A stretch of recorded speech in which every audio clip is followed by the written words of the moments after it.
What's up, everybody? Welcome back. In this video, I'm going to be talking Inhuman T4 rankings. What I mean by that is I'm doing it slightly different than what you're used to seeing. If you watch any of my T4 ranking videos, I have this giant sheet and I go by individual and I rank them and give it kind of a overall gist of where this ranks with all the other players in the tunes in the game. So I'm shifting that a little bit for this specific video. I'll still have that giant ranking that I'll go over, but I'm trying to get something that's a little bit more condensed to help folks with teams. You see a lot of different content creators and folks in the community who make these. This is one that myself and a fellow player, Yeti, who I collaborated with in a Ultimus 7 Guide to 60% one-shots. We're going to collaborate and do these, where you're going to see either each of our different opinions or a collaboration of it. In this specific one, I'm going to show you both. I think it's probably important to kind of get, a feel, because a lot of different people feel differently depending on your approach to the game. And Yeti and I both definitely approach the game from different dynamics, but we're also typically pretty aligned as well. So I thought, given that, I've kind of talked with him quite a bit lately, sees the game very similar to I do, I thought, you know what, hey, what do you think about kind of getting some of these out? So here I am. Let's get to it. I'll show you. I'm not going to go through each ability. I'm just going to kind of walk through the rankings a little bit so you can have an idea, and I'll put a link in the description below for where you can find this spreadsheet. Of course, it's got to be on a spreadsheet, and we'll kind of go from there. So anyway, let's go check it out.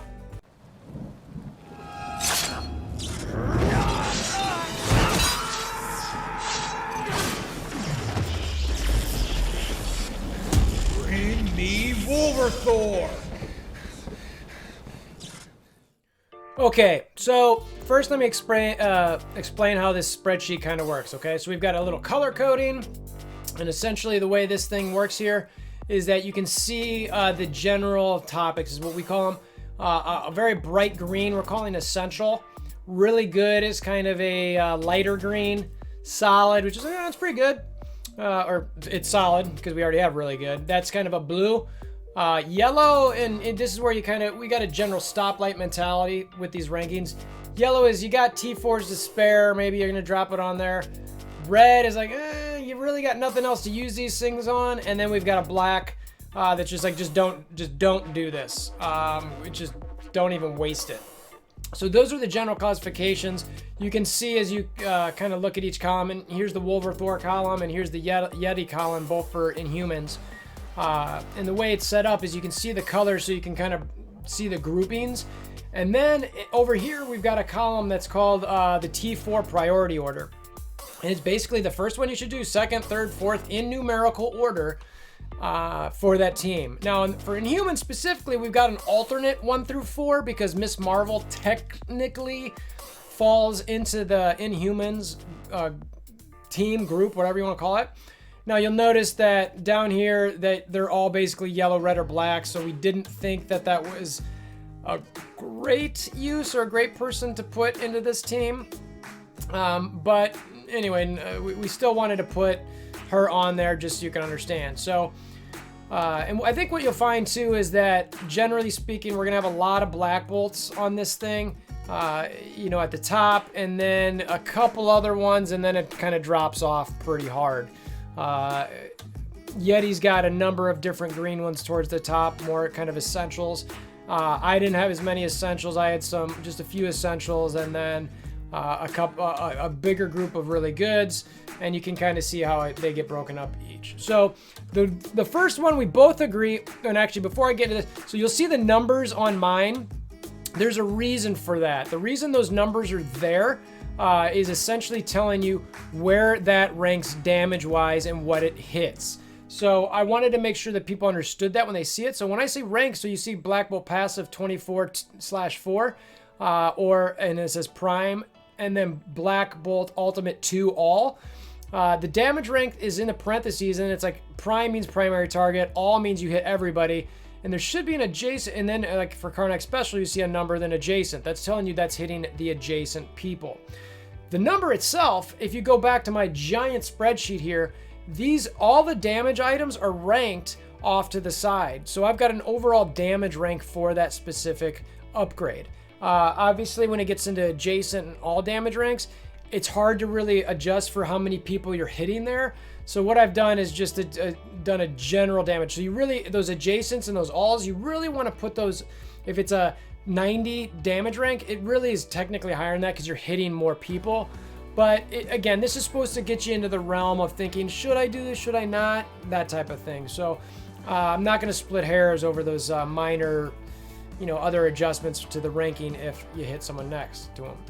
So that's what you're seeing when you see all. And sometimes I put in here, a turn 3. In this case, I've got an asterisk next to the turn 3 for the Inhumans because Yo-Yo, when she uses her alt turn 2, she gives energy to all the other Inhumans to allow them to use their alt instead of turn 3, turn 2. So anyway, let's go through this. So the first one, we were unanimous. Black Bolt passive. It's like, all right, it's a great ability. We both think it should be on there. Second one, same thing. Black Bolt ultimate. We both agreed that was the next upgrade. Now, at the third spot, that's when we started switching a little bit. I had Black Bolt special. The reason I personally had it that high is because I like the fact that it was an earlier use earlier use ability. And Yeti specifically, I've got a little kind of comment from him in general, kind of how he approached these rankings. And this is his comment. So, having a well-developed Black Bolt and Yo-Yo changes Ultimus 7 past the second mini-boss. While not always the best character to use without Black Bolt or Crystal, she, Yo-Yo that being, does allow your team to get one-shots earlier on before the first rotation. By favoring Black Bolt and Yo-Yo, his experience is that this can mean a smoother arena experience for your daily Power Core earnings. This can be another quick and efficient Blitz win at 8.3. Setting up for more success with punch-ups in Alliance War, within reason, of course. And hey, they are effective against Asgardians, which is true. They're pretty solid against Asgardians. While his particular team has been able to push to the edge of Ultimus 7, with the luck of great Red Stars, other in his alliance and frequent visitor Discord have reported similar experience. So he's a big fan, for Ultimus 7 and some other use. So that's why you're going to see a little bit different rankings between his. But so I was at the special because I liked it for an early use, strong punch. He has the basic he really loves, and I know this from talking to him. He didn't say it necessarily in there. Is he liked the extra buff clear. Now at 4, I then used Black Bolt's basic, and I also ranked it as really good, not necessarily an essential. The damage rank here is 23. I think it could be considered an essential, honestly. And it's kind of weird that I've got that really good one above Crystal's passive as an essential, but my brain works in mysterious ways. His number 4 is Crystal passive. So we've got these all kind of in the same general range. I've got the Crystal passive at 5. I think it's, for that heal there, it's a big jump. For me, the reason I considered it essential is only if you're really using her. Black Bolt's basic, I said really good, but I had it above it because if you're doing Black Bolt, it's not necessarily essential in my mind, but it's a strong use. And I honestly, anybody who calls Black Bolt a basic essential, I can't disagree with them. I think it's really, it's easily essential. So then he brings at 5 Yo-Yo's basic. And I think a big reason for this is the assist. If you're running with Black Bolt in the raid, you're always going to get Black Bolt on that assist, which is awesome. So for me, I've actually got Yo-Yo's basic at 6, and I've got a comment is I would call this essential if you're raiding with Black Bolt. So, it's kind of like, okay. Now he's got Black Bolt special as essential, but ranked 6th.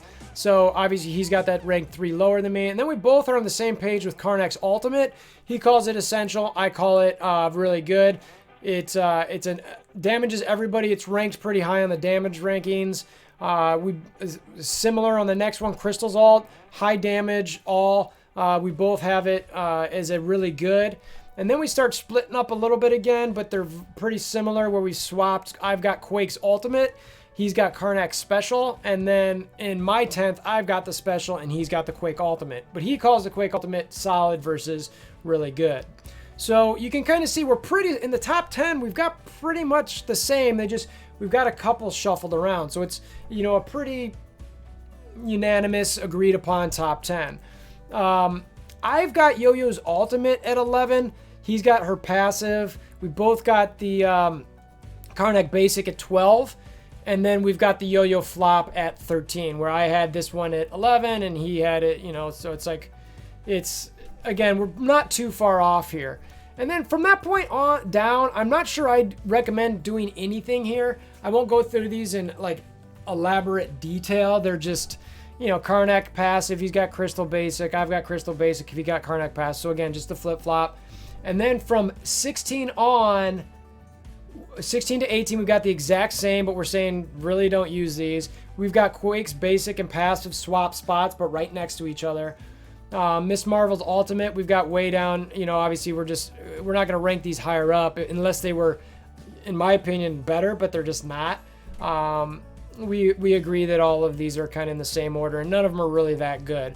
You know, the passive, Miss Marvel's passive, which is great for brawlers, isn't good here. So if you're doing it for the Inhuman use, Miss Marvel's passive makes 0 sense. If her passive also worked with Inhumans, I'd be jumping this up to Essential probably. And man, I'm not sure who I'd take off this team, but if I'm getting assists from Miss Marvel, I might be dropping Quake or man, I don't know. Tough call. Anyway, don't have to make the call because it's not there. So anyway, this is our rankings. I think that, you know, we're going to try to do this more often, try to get a database going here. Like I said, I'll put the link for this spreadsheet in the description below. I'll also put kind of a image on my Discord, which will also be in the link below, so that way you guys can see this and have quick reference to it. And yeah, let me know your thoughts. You know, again, Yeti and I are pretty much in unison, but let me know what you guys think, if we should have had one up higher or lower, if the classification should have been a little bit different. I'm feeling pretty good about this list at this point. But yeah, let me know what you think. Appreciate you guys stopping by. Share with your Lawrence mates. Let me know if you found anything different. And until next time, I hope you have a wonderful day.